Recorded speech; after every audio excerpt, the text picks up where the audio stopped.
Hello guys, আসসালামু আলাইকুম। আপনারা দেখতে পাচ্ছেন এখন আমি কুষ্টিয়া থেকে দৌলতপুর থানায় গেছি। এটা হলো দৌলতপুর থানার এরিয়া, কুষ্টিয়া জেলারই। অনেক সুন্দর পরিবেশ এবং অনেক সুন্দর জায়গাটা।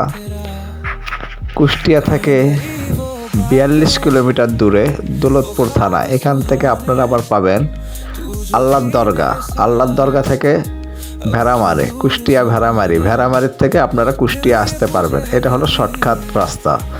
তো আপনারা যেখান থেকে দেখতেছেন ভিডিওটা, আপনারা বেশি বেশি করে লাইক এবং কমেন্ট করবেন। আর এই জায়গাগুলো আসার জন্য ঠিক এই জায়গা দিয়ে আপনারা চলাফেরা করতে পারবেন।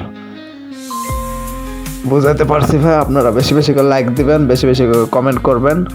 আশা করি নতুন ভিডিও নিয়ে আপনাদের সামনে আমি উপস্থিত হব। আসসালামু আলাইকুম। আপনারা সবাই ভালো থাকেন, সুস্থ থাকেন।